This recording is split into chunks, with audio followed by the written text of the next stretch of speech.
Bonjour à tous!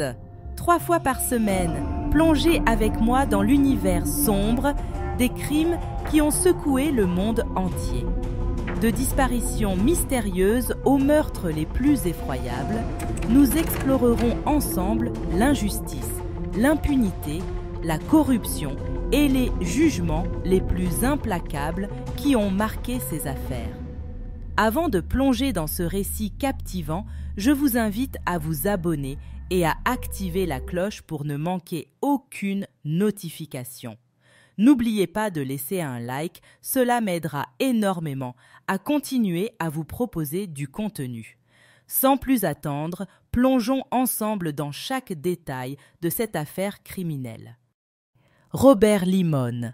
Il est né le 11 août 1976 à Lake Havasu, en Arizona, dans la famille de Sharon et Robert Sr. Robert avait 4 sœurs, Lydia, Chris, Marianne et Esther. Et d'après tout ce que j'ai pu lire, il était extrêmement proche d'elles, notamment de Lydia et Chris. Il y a peu d'informations disponibles sur son enfance, mais une chose est sûre. Ses liens familiaux comptaient énormément pour lui. Alors, petite précision, parce que ses parents ont divorcé et se sont tous deux remariés, il est possible que certaines de ses sœurs soient des demi-sœurs. On ne sait pas exactement, mais bon, au fond, qu'importe. Il les considérait comme ses sœurs, point final. Robert a fait ses études à la River Valley High School dans la vallée de Mojave. Là-bas, il jouait en défense dans l'équipe de football américain du lycée. On le décrivait comme un excellent coéquipier et surtout comme un ami fidèle, loyal, sincère. Son entraîneur avait une haute estime de lui. Et un petit détail m'a marqué dans ce qu'il a raconté. La famille de Robert préparait des burritos que Robert revendait ensuite au lycée. Oui, c'est comme ça qu'il se faisait un peu d'argent de poche. Mais c'est aussi comme ça qu'il a appris à parler aux gens, à convaincre, à charmer. Et honnêtement, quand on commence à penser aux autres et à sa famille si jeune, c'est qu'on a déjà quelque chose de grand en soi. Après le bac, Robert est allé vivre chez sa sœur Chris, à Prescott, toujours en Arizona. C'est dans cette ville qu'il a rencontré une certaine Sabrina, une rencontre qui allait changer le cours de sa vie. Mais avant de te parler de leur histoire, laisse-moi te dire encore quelques mots sur Robert. Parce que, franchement, ce gars-là respirait la vie. Il bougeait tout le temps. Il aimait le grand air. Il voulait profiter de chaque instant. Et tout ce que j'ai pu découvrir sur lui m'a donné l'image d'un homme passionné, travailleur et profondément attaché à sa famille. Il dégageait quelque chose, un truc qui inspirait. Il n'était sûrement pas parfait, personne ne l'est, mais il donnait l'impression d'un homme bien, vraiment bien. Il aimait, il s'investissait, il protégeait et il aimait sa femme, sa fameuse Sabrina. Alors parlons un peu d'elle. Sabrina est née en 1980 à Barstow, en Californie. Par moments, ses proches la décrivaient comme douce, gentille, affectueuse. À 18 ans, elle vivait avec son père à Prescott. Oui, encore Prescott, où il s'était installé après avoir pris sa retraite. Et c'est là que leurs chemins se sont croisés. Robert et Sabrina. Dès les premières semaines, leur entourage avait compris. Ces deux-là allaient faire un bout de chemin ensemble. D'ailleurs, la sœur aînée de Sabrina, Julie, en était certaine. Elle allait épouser Robert. Et elle avait vu juste. En l'an 2000, ils se sont mariés dans une église d'Arizona. Et connaissant leur foi commune, on peut facilement imaginer une cérémonie très centrée sur la religion. Car oui, la foi, c'était l'un des piliers de leur couple. Robert était profondément croyant, un homme pieux. Et c'était précisément ce que Sabrina recherchait chez un mari. Il incarnait, à ses yeux, l'homme idéal, du moins au début. Peu après leur mariage, ils ont eu 2 enfants, un garçon Robbie et une fille Leanna, une belle petite famille. Et tous les 4 ont déménagé en Californie, dans la communauté tranquille de Silver Lakes, à une centaine de kilomètres de Los Angeles. Je ne suis jamais allée là-bas moi-même, mais d'après ce que j'ai vu en ligne. Et bon, je ne peux pas tout deviner non plus. Silver Lakes avait l'air sacrément paisible. Et vous me direz si je me trompe, hein? En tout cas, ils vivaient dans une rue qui s'appelait Strawberry Lane. Sérieusement. Allée des fraises. C'est pas un peu cliché, ça? Leur vie ressemblait presque à une carte postale. Silver Lakes, c'était le genre de communauté calme, familiale, un peu isolée, où tout le monde connaît tout le monde et où les enfants jouent encore dehors. Et comme la famille, c'était une valeur sacrée chez les Limon, Sabrina avait décidé de devenir mère au foyer pendant que Robert ramenait l'argent. Et attention, Robert ne faisait pas les choses à moitié. Il bossait dur, vraiment dur.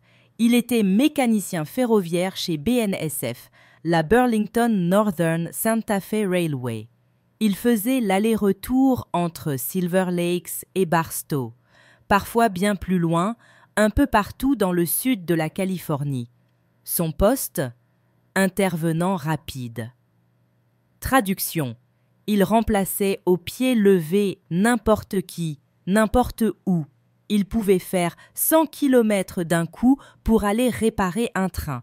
La zone de Tehachapi, par exemple, c'était à 130 kilomètres de chez lui. Et il y allait souvent. Franchement, ça devait l'épuiser.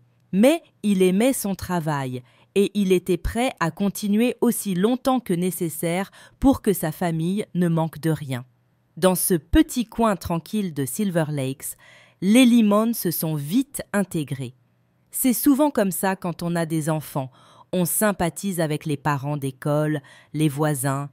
Et puis, un jour, ils ont trouvé leur bande, leur petit noyau, leur cercle d'amis fidèles. Ils se sont surnommés la meute, The Wolf Pack, un clin d'œil à leur lien fort. Chaque semaine, c'était fiesta, barbecue, apéro, soirée à thème. Ils étaient plus souvent ensemble que séparés. Et parmi les plus proches, il y avait Kelly et Jason Bernatine. Kelly, coiffeuse du coin, avait rencontré Sabrina en lui coupant les cheveux. Coup de foudre amical immédiat. Rapidement, elles sont devenues inséparables. Et d'après leurs amis, Sabrina et Robert, c'était le couple parfait, le modèle à suivre. Celui qu'on enviait un peu en secret. Les femmes disaient « J'aimerais que mon mari soit comme Rob ». Parce que Rob, c'était le package idéal. Bosseur, drôle, gentil. Et surtout, il adorait sa femme. Il la traitait comme une reine. Littéralement, tout le monde les admirait. Oui, leur vie avait l'air parfaite. Jusqu'en 2008. En fait, Rob et Sabrina étaient tous deux obsédés par le sexe. Ils ont commencé à pratiquer l'échangisme. Et 8 ans après leur mariage, ils ont officiellement ouvert leur relation. D'abord avec un couple d'amis, Dale et Nicole Smith. Puis, ça a évolué. Orgie, échange entre couples tranquilles du quartier, partenaires multiples, une vie de banlieue apparemment parfaite, mais version X. Impossible de dire qui a proposé l'idée en premier. Sabrina affirme que c'était Robert, d'autres disent l'inverse. Peu importe, ils voulaient juste mettre du piment dans leur mariage. Alors, ils ont sauté le pas. Mais avec une règle, tout devait rester dans leur cercle. Pas d'aventure extérieure, juste la meute, leurs amis. Au début, c'était nouveau, excitant, presque interdit. Un jeu. Mais ce genre de jeu ne reste jamais inoffensif bien longtemps. Sabrina, a fini par franchir la ligne. Et pas qu'un peu. Elle a commencé à s'attacher à Dale. Et pas juste un « il est sympa » de politesse. Non, un vrai attachement émotionnel. Le problème, c'est que Dale et Nicole avaient déjà un mariage bancal. Alors pour Dale, Sabrina représentait un souffle d'air frais, une lumière au bout du tunnel, quelqu'un qui l'écoutait vraiment. Robert, lui, n'était pas aveugle. Il a vite compris que quelque chose dérapait. Alors il a demandé à Sabrina de couper les ponts. Elle a accepté. Après ça, ils ont repris leur petite vie d'échangistes bien ordonnée. Ils ont même participé à des vacances pour adultes entre couples. Vous voyez le genre. Derrière les sourires parfaits des photos de famille, il y avait toute autre chose. Et comme vous pouvez l'imaginer, plus leur vie sexuelle s'élargissait, plus l'alcool coulait à flot. Rien de surprenant. Beaucoup jurent qu'un verre aide à se détendre, à faire des choses qu'ils ne feraient jamais autrement. Mais dans leur cas, disons que ça n'a fait qu'ouvrir la porte à d'autres démons. À peu près au même moment, Robert a commencé à montrer des signes inquiétants.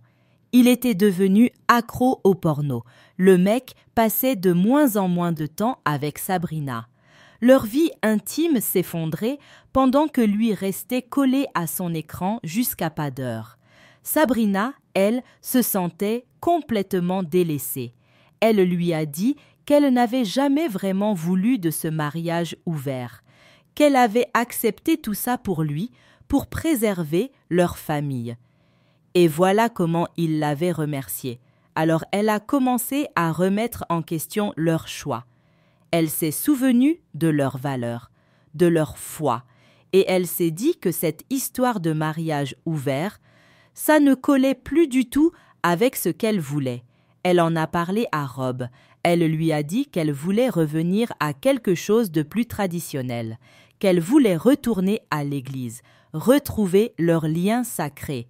Mais Rob n'a pas vu les choses de la même façon. Pour lui, refermer leur couple, c'était hypocrite. Revenir à l'église, après tout ça? Non merci. Il voulait continuer comme avant. Et ensuite, eh bien, mystère. On ne sait pas s'ils ont finalement refermé leur mariage ou s'ils ont continué à vivre dans cette zone grise entre amitié et relations ouvertes.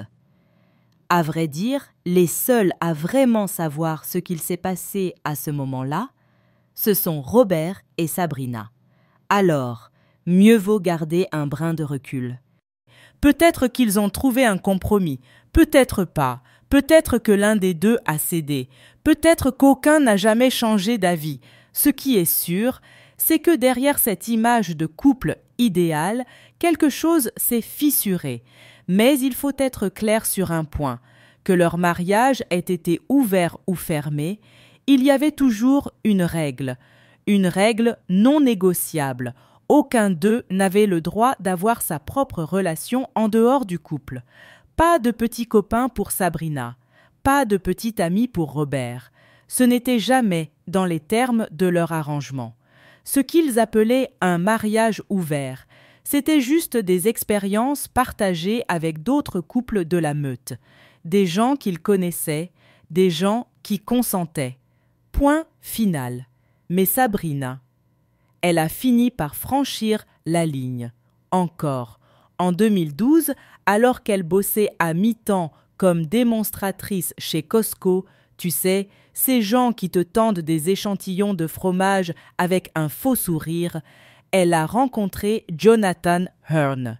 22 ans. Et oui, elle a craqué.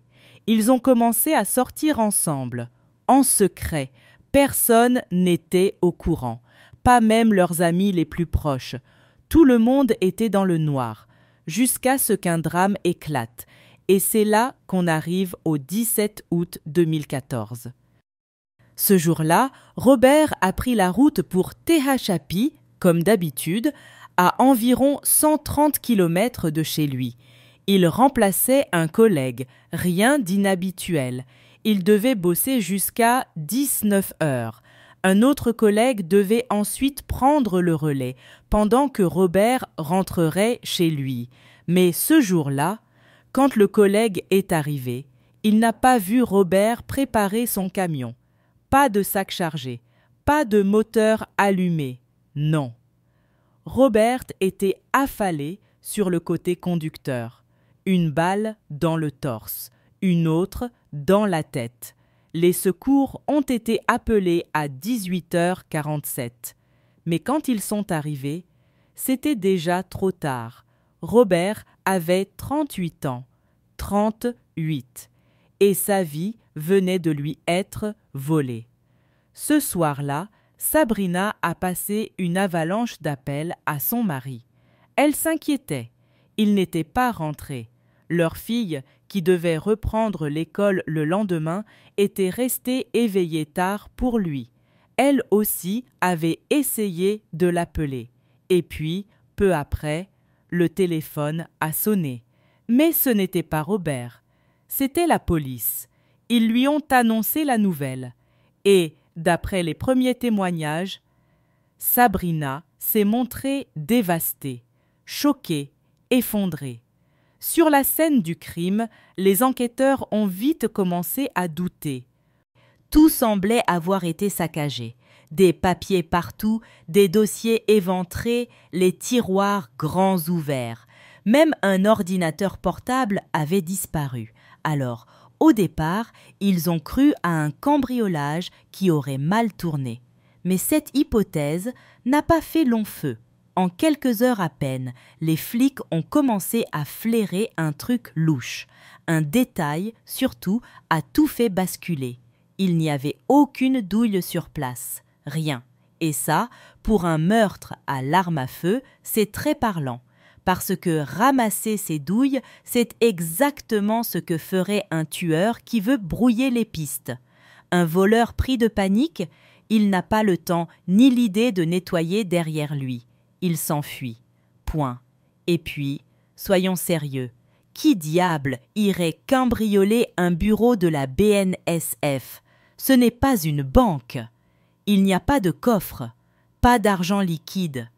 Bon, ok, il y avait du matériel coûteux, mais tout était encore là. Rien n'avait été volé. Et ce bureau-là, il se trouvait au bout d'un chemin isolé, une impasse, littéralement. On n'y allait pas par hasard. Alors, à moins d'être perdu au point de tirer sur quelqu'un en guise de GPS, on peut éliminer l'option cambriolage accidentel. Les policiers ont donc commencé à envisager autre chose, un meurtre maquillé en cambriolage. Quelqu'un était venu ici avec l'intention claire de tuer Robert Limon. Dans les jours qui ont suivi, les enquêteurs ont élargi leur cercle. Ils ont interrogé ses proches, ses collègues, ses amis. Ils voulaient comprendre. Robert avait-il des ennemis, des tensions avec quelqu'un, des histoires en suspens? Et s'il n'y avait rien, alors pourquoi? Pourquoi lui? Pourquoi ce jour-là? Les réponses allaient bientôt arriver, mais elles allaient faire bien plus de dégâts que prévu. Les enquêteurs se sont retrouvés face à une énigme.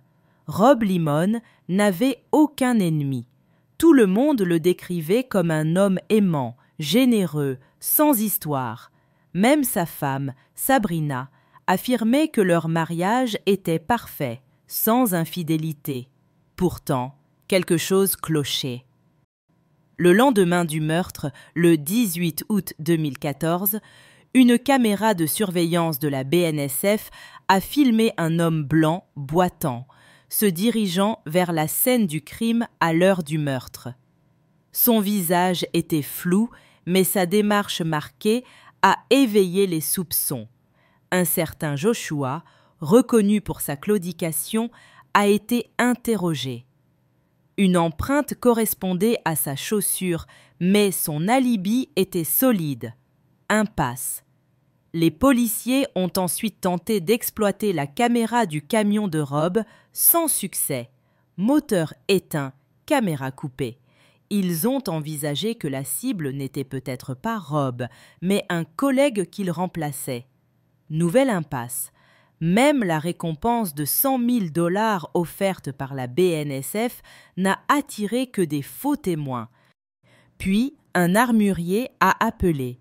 Un homme était récemment venu changer le percuteur d'un revolver de calibre 44 ou 45, le même type d'arme que celle du meurtre.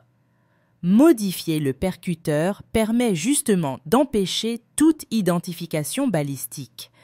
Mais cette piste, elle aussi, s'est éteinte, jusqu'à ce que d'autres vidéos révèlent une moto approchant les lieux du crime, puis repartant juste après. Tous les véhicules avaient été identifiés, sauf celui-là. Les enquêteurs tenaient peut-être enfin leur suspect. Peu après, un ami du couple, Jason, contacta la police. Il avait reçu un message vocal troublant d'un certain Jonathan Hearn, pompier, collègue à lui. Un nom que la police n'avait jamais entendu jusque-là. Dans ce message, Jonathan semblait très ému, très désolé. Il n'a pas dit clairement qu'il avait fait quoi que ce soit à Robert, mais le ton était très parlant. Et selon Jason, il était fort probable que Jonathan soit le petit ami de Sabrina. Pourquoi ? Parce que Jason et Jonathan travaillaient dans la même caserne de pompiers. Pas vraiment amis, mais collègues, oui. Jason le décrivait comme un type très intelligent. Et ce n'est pas tout. Jonathan ne s'est pas contenté d'un appel. Non. Il a aussi envoyé une lettre où il demandait pardon, mais sans jamais dire pourquoi. Et aussi bien dans la lettre que dans le message vocal, il y avait une forte connotation religieuse. Péché, Dieu, rédemption. Et ça, crois-moi, ça a tout de suite titillé les enquêteurs. Alors forcément, les enquêteurs ont commencé à creuser du côté de Jonathan et à examiner le lien qu'il avait avec Sabrina. Tu te souviens ? Sabrina leur avait raconté que son mariage avec Rob allait à merveille. Aucun nuage, aucun adultère. Donc si elle avait bel et bien eu une liaison avec Jonathan, de quoi d'autre avait-elle menti ? Une surveillance discrète a été mise en place. 3 semaines à peine après la mort de Rob, les policiers ont surpris Sabrina et Jonathan s'embrassant en public, dans un restaurant, en présence des enfants de Sabrina. Jonathan semblait totalement à l'aise, comme s'il faisait déjà partie de la famille. En creusant, les enquêteurs ont découvert que le couple vivait un mariage ouvert et que Sabrina connaissait Jonathan depuis 2 ans. Ils s'étaient rencontrés en 2012 chez Costco. Elle distribuait des échantillons, lui était pompier. Une attirance immédiate, un échange de numéros, puis une liaison secrète. Sabrina l'avait même introduit dans le cercle d'amis du couple, la meute, en prétextant son lien professionnel avec Jason, un ami commun. Mais Jason, mal à l'aise, avait remarqué à quel point Jonathan insistait pour s'infiltrer dans le groupe, une stratégie pour passer du temps avec Sabrina. À l'époque, Sabrina avait 32 ans, Jonathan 22. Leur relation, d'abord cachée, avait fini par éclater au grand jour. Rob avait découvert des messages compromettants et exigeait qu'elle y mette fin. Elle avait prétendu avoir rompu, mais avait continué à voir son amant en secret. Pour les enquêteurs, le mobile prenait forme, une liaison, un mari gênant, un mensonge. Et comme souvent, la statistique parlait d'elle-même. On est plus souvent tué par la personne qu'on aime que par un inconnu. Un mandat a été délivré pour analyser leur téléphone. Résultat, Sabrina et Jonathan communiquaient sans arrêt, chaque jour, parfois pendant des heures. Mais juste avant le meurtre, leurs échanges avaient brusquement cessé. Pourquoi ? Parce qu'ils avaient trouvé un autre moyen de contact. Sabrina possédait un téléphone jetable, un burner phone, et dans les relevés de Jonathan, un nouveau numéro mystérieux s'est mis à lui écrire intensément. Ce numéro appartenait à Sabrina elle-même. Les relevés téléphoniques ont révélé un détail crucial. Le jour du meurtre, Jonathan avait utilisé son téléphone le matin, mais silence total pendant l'heure exacte du crime. Aucun appel, aucun message, aucun mouvement. Puis, plus tard dans la soirée, il avait appelé Sabrina. Ce n'était pas une preuve directe, mais c'était troublant. Au moment du meurtre, il était étrangement hors ligne. Les enquêteurs ont alors placé les deux amants sur écoute. Leur conversation tournait autour de Rob, de leur amour et de Dieu. Jonathan allait même jusqu'à comparer leur histoire à celle de David et Bethsabée, un roi ayant fait tuer le mari de sa maîtresse. Le parallèle était glaçant. Pour les pousser à se trahir, la chef des détectives a utilisé une technique appelée « tickling the wire », envoyer de fausses informations pour provoquer une réaction. Lors du premier essai, le détective a envoyé un message à Sabrina pour lui dire de le rappeler. Elle a immédiatement prévenu Jonathan, qui a simplement répondu « Je vais prier ». Quand elle a rappelé la police, le détective lui a dit que l'enquête stagnait.